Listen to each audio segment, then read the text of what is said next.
ඔයා තාම ඉංග්‍රීසි කතා කරලා නැද්ද? නෑ? How sad. PH Spoken English YouTube channel එකකින් කියන මේ වීඩියෝ එක try කරලා බලන්න ආස හිතෙයි.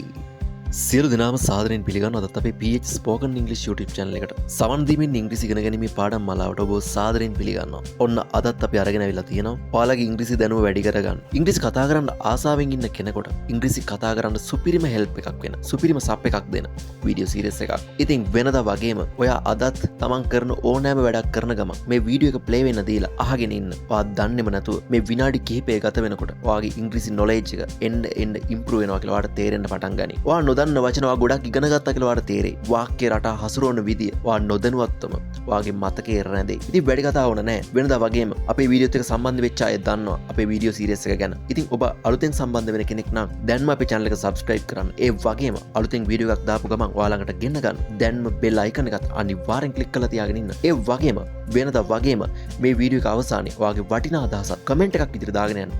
අමතක කරන්න එපා. එහෙනම් අපි යමු අද අපේ අලුත්ම වීඩියෝ එකට.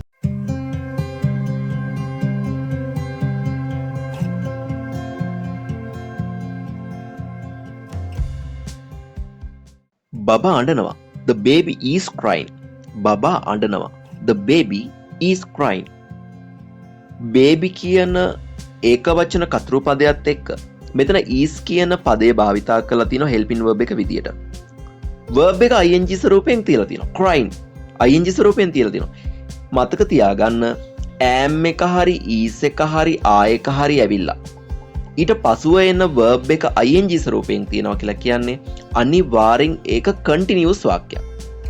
continuous වාක්‍යයක්. continuous කියලා කියන්නේ සරලව මතක තියාගන්න වර්තමාන කාලයේ කරමින් පවතින දේවල්. දැන් උදාහරණයකට ගත්තොත් එහෙම අම්මාබත් උයනවා කිව්වොත් ඒක වර්තමාන කාල වාක්‍යයක්. හැබැයි අම්මාබත් උයමින් ඉන්නවා කිව්වොත් එහෙම මේ just මේ මොහොතේදී අම්මාබත් උයන ක්‍රියාව කරමින් ඉන්නවා. continuous. එහෙනම් present continuous වාක්‍යයකදී තමයි am එක හරි is එක හරි ආ එක හරි ඇවිල්ලා verb එක ing වෙන්නේ. එහෙනම් මෙතනදී baby කියන එක නා ඒක වචන නිසා subject එක ඒක වචන නිසා is කියන පදේ භාවිතා කරලා තියෙනවා. ඊට පසුව එන verb එක ing ස්වරූපයෙන් තියලා තියෙනවා. ඒ කියන්නේ මේකේ තේරුම තමයි බබා මේ මොහොතේදීත් මේ කතා කරන වෙලාවෙදිත් අඬනවා කියන එක. එහෙනම් මතක තියාගන්න the baby is crying වර්තමාන කාලයේ කරමින් පවතින ක්‍රියාවන්. අපි continuous වලින් තමයි කියන්නේ. එහෙනම් මේක continuous වාක්‍යයක්, present continuous වාක්‍යයක්. The baby is crying. බබා අඬනවා. ඔහුට බඩගිනි වෙන්න ඇති. ඔහුට බඩගිනි වෙන්න ඇති. maybe සමහර විට කියන අදහස ගන්න. කියන්නේ සම්භාවිතාවයක් හැටියට සිද්ධ වෙන්නත් පුළුවන් නොවෙන්නත් පුළුවන් කියන අදහස තියෙන. අන්න ඒ වගේ අවස්ථාවලදී අපි ඉංග්‍රීසි භාෂාවේ මේ maybe කියන පදේ භාවිතා කරනවා. සමහර විට කියන අදහසෙන්. ඔහුට බඩගිනි වෙන්න ඇති. ඒක උපකල්පනයක්. වෙන්නත් පුළුවන් නොවෙන්නත් පුළුවන්. ඒ නිසා maybe he's hungry. බඩගින්නට අපි කියනවා hungry. බඩගින්න. අපි මීට කලින් වීඩියෝ වල ඉගෙන ගත්තා. තිබහට අපි කියනවා thirsty. ඒ වගේම බඩගින්නට කියනවා hungry කියලා. maybe he's hungry. ඔහුට බඩගිනි වෙන්න ඇති. maybe he's hungry. ඔහුගේ මව ගෙදර නැහැ. ඔහුගේ මව ගෙදර නැහැ. his mother is not at home. his mother is not at home. එතකොට බලන්න මෙතන subject එක වෙන්නේ ඔහු කියන එක. ඔහු කියන එක. හැබැයි මෙතනදි තියෙන්නේ he වෙනුවට his කියන්නේ ඔහුගේ කියන අදහස. he කියන්නේ ඔහු නම් ඔහුගේ කියන අපි ඉංග්‍රීසියෙන් භාවිතා කරනවා his mother ඔහුගේ මව ඒක වචන නිසා is not negative වාක්‍යයක් at home. එහෙනම් his mother is not නැත්නම් අපිට මේ වාක්‍ය හදන්න පුළුවන් මෙහෙම. his mother isn't at home. his mother isn't at home. ඔහුගේ මව ගෙදර නැහැ. his mother is not at home. දැන් බලන්න මෙතනදී is කියන පදේ භාවිතා කරලා තියෙනවා. ඒකත් එක්ක not කියන පදේ වෙනමම ලියලා තියෙනවා. හැබැයි අපිට කැමති නම් is කියන එකට not එක එකතු කරලා isn't කියලා හදන්න පුළුවන්. ඒත් වාක්‍යයේ වැරද්දක් නැහැ. ඒකට at කියලා පදයක් භාවිතා කරලා තිනවා ගෙදර කියන අදහස ගන්න. හරි. at home ගෙදර. ඔහුගේ මව ගෙදර නැහැ. his mother is not at home. බබා අඬනවද? අන්න බලන්න question එකක්. බබා අඬනවද? දැන් ඔයා දන්නවා question එකක් නම් වාක්‍යයේ මුලට ගේන්න ඕන දීලා තියෙන helping verb එක හෝ be verb එක. අපේ වීඩියෝ කලින් නරඹපු කෙනෙක් නම් මේව දන්නවා. එහෙම ඔබ නරඹලා නැත්තම් දුක් වෙන්න එපා. අපේ වීඩියෝ සීරීස් එක ගිහිල්ලා YouTube channel එකේ බලන්න. ඒකට ඔයාලට මුලින් ඉඳන් මේ කරුණු පැහැදිලි වෙයි. දීලා තියෙන helping verb එක හෝ be පදේ අපි අරන් ඉන්න ඕන subject එකේ මුලට. එහෙනම් බලන්න. Is baby crying? නැත්නම් is the baby crying? බබා අඬනවද? Is the baby crying? ඒතර is කියන පදේ අරන් වෙලා තියෙනවා baby කියන subject එකෙන් මුලට. baby කියන කතෘ පදයෙන් මුලට is කියන එක අරන් ආවට පස්සේ ඒ වාක්‍ය automatically question එකක් විදිහට පරිවර්තනය වෙනවා. Is the baby crying? බබා අඬනවද? දැන් මෙතනත් බලන්න is කියන පදේ තියෙනවා verb එක ing. ඒ කියන්නේ අනිවාර්යෙන් මේක present continuous වාක්‍යයක්. නමුත් මේක තියෙන්නේ positive question එකක් විදිහට. ඇත යන අර්ථයේ ප්‍රශ්නවාචී වාක්‍යයක් විදිහට තමයි තියෙන්නේ. හැබැයි මේක present continuous වාක්‍යයක්. ඒ කියන්නේ මේ මොහොතේදී කරමින් පවතින ක්‍රියාවක්. Is the baby crying? බබා අඬනවද? ඔව්. ඔහු අඬනවා. ඔව්. ඔහු අඬනවා. Yes. He is crying. Yes. He is crying. Yes. He is crying. ඔව්. ඔහු අඬනවා. ඔහුට වයස කීයද? ඔහුට වයස කීයද? How old is he?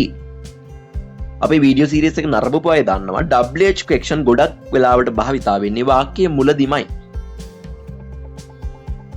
WH පද ගොඩක් වෙලාවට භාවිතා වෙන්නේ වාක්‍යයේ මුල. මේ how කියන WH පදයත් භාවිතා වෙන්නේ වාක්‍යයේ මුලදී. ඒ නිසා අපි මොකද්ද කරන්නේ? වාක්‍යයේ මුලින්ම මේක ලියනවා. How old? කීයද කියන අදහස ගන්න. How old? වයස කීයද? question එකක් නිසා දීලා තියෙන helping verb එක හෝ be පදේ අපි අරන් ඉන්න ඕන subject එකෙන් මුලට. ඒ නිසා is කියන පදේ he කියන පදේ මුලට අරන් එනවා. How old is he? How old is he? මේ structure එක නැත්නම් මේ ව්‍යුහය ඔබ ඔළුවට හරියට දාගත්තොත් ඕනෑම වාක්‍යයක් මේ structure එකට හදාගෙන යන්න පුළුවන්. කිසි ප්‍රශ්නයක් නැහැ. හරි. How old is he? ඔහුට වයස කීයද? How old is he? How old is he? ඔහුට අවුරුද්දක් විතරයි. He is only 1 year old. He is only 1 year old. ඔහුට අවුරුද්දක් විතරයි. He is only 1 year old. He is only 1 year old. ඔහු සුරතල් බබෙක්ද? ඔහු සුරතල් බබෙක්ද? Is he a cute baby? දන්නවා දීලා තියෙන helping verb එක හෝ be පදය subject එකේ මුලට අරන් ඉන්න ඕන. ඔව් ඔහු සුරතල් බබෙක්. Yes, he is a cute baby. Yes, he is a cute baby. Yes, he is a cute baby. ඇයි ඔහු අඬන්නේ? ඇයි ඔහු අඬන්නේ? ඇයි කියන පදයටත් ඉංග්‍රීසි වල WH පදයක් තියෙනවා why කියන. එයා භාවිතා වෙන්නේ වාක්‍යයේ මුලදීමයි. why question එකක් නිසා උපකාරක පදය අරන් එනවා subject එකේ මුලට. Why is he crying? Why is he crying? ඇයි ඔහු අඬන්නේ? Why is he crying? ඇයි ඔහු අඬන්නේ? WH පදේ මුලින් මේදුවා. ඊළඟට helping verb එක භාවිතා කරා. ඊළඟට subject එක ලිව්වා. ඊළඟට verb එක ලිව්වා. ඇයි ඔහු අඬන්නේ? Why is he crying? ඔහුට බඩගිනි වෙන්නේ නැති. Maybe he's hungry. Maybe he's hungry. ඔහුට බඩගිනි වෙන්නේ නැති. Maybe he's hungry. අපිට බැරිද ඔහුට කවන්න? අපිට බැරිද ඔහුට කවන්න? දැන් බලන්න මේ වාක්‍යය. බැරිද? බෑ කියන අදහස තියෙනවා. කියන්නේ නෙගටිව් අදහසක් තියෙනවා. කවන්න question එකක්. බැරිද කියලා අපි ඉංග්‍රීසි භාෂාවේදී කියන්නේ දැන් පුළුවන් නම් can. බැහැ කියලා කියනවා නම් අපි can't. can කියන එකට not එකතු කරනවා. can't. එතකොට මේ පදේ භාවිතා කරලා අපිට question එකක් හදද්දී මෙන්න මේ can කියන පදේ අපිට අර helping verb එක be verb එක භාවිතා කරා වගේ වාක්‍යයේ මුලට යෙදීම හරහා වාක්‍ය question එකක් බවට පරිවර්තනය කරගන්න පුළුවන්. එහෙනම් මුලින්ම යොදනවා can කියන එක. එයාට not එකතු කරනවා. can't we feed him? can't we feed him? අපිට බැරිද ඔහුට කවන්න? can't we feed him? අපිට බැරිද ඔහුට කවන්න? can't we feed him? අපි උත්සාහ කරමු. අපි උත්සාහ කරමු. උත්සාහ කරමු. යමක් කරමු කියලා යෝජනාවක් එක්ක යමක් කරමු කියන ක්‍රියාපදයේ භාවිතා කරන්න ඉංග්‍රීසි භාෂාවේ පැටර්න් එකක් තියෙනවා. ඒ පැටර්න් එක තමයි let's කියන පැටර්න් එක. මේ පැටර්න් එකෙන් යම්කිසි ක්‍රියාවක් කරමු කියන යෝජනාව කරන්න පුළුවන්. එතකොට නැවත මේ let's කියන පැටර්න් එක භාවිතා කරාට පස්සේ සබ්ජෙක්ට් එකක් ලියන්නේ නැහැ. හේතුව තමයි we කියන අදහස නැත්නම් අපි කියන අදහස මේ let කියන පදය ඇතුලේ තියෙනවා. මේ let කියන පදය හැදිලා තියෙන let plus us. එතකොට මේක ඇතුලේ අපි කියන අදහස තියෙන නිසා නැවත අපි මේ පැටර්න් එක ලියනකොට මෙයත් එක්ක සබ්ජෙක්ට් එකක් ලියන්නේ නැහැ. let's try.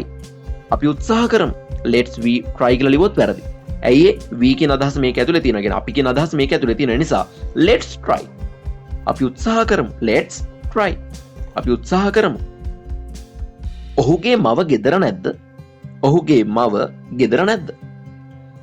නෙගටිව් ක්වෙස්චන් එකක්.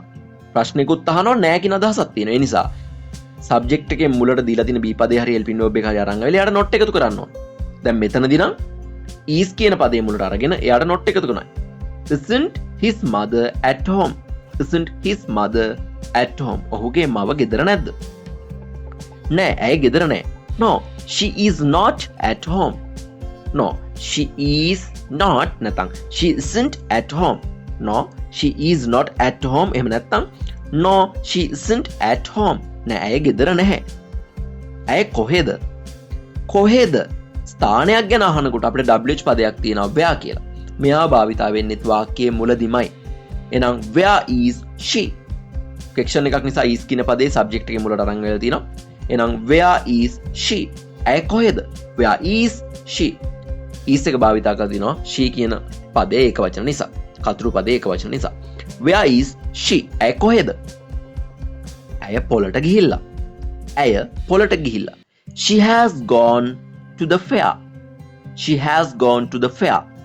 දැන් මේ වාක්‍ය හදලා තියෙන්නේ present perfect tense එකේ. present perfect tense එකේ. මේ tense එකේ අදහස තමයි යමක් කරලා තියෙනවා කියන අදහස. යමක් කරලා තියෙනවා කියන අදහස. ඒ කියන්නේ අතීතයේ කරපු ක්‍රියාවක් වර්තමානයේ අපිට දකින්න පුළුවන් නම් අපි ඒ වගේ වාක්‍ය කියන්නේ present perfect tense එකකින්. ඇය පොළට ගිහිල්ලා තියෙනවා කියන අදහස තමයි මේකේ තියෙන්නේ. she has gone. go කියන එකේ past participle ස්වරූපය තමයි gone කියලා කියන්නේ. present perfect එකේදී past perfect එකේදී future perfect එකේදී අනිවාර්යෙන් verb එක තියෙන්න ඕන past participle ස්වරූපයෙන්. එතකොට she කියන පදයට එක්ක has එක භාවිතා කරලා තියෙනවා ඒක වචන නිසා. කතෘ පදේ බහුවචන වුණා නම් මෙතනදී භාවිතා වෙන්නේ have කියන පදේ.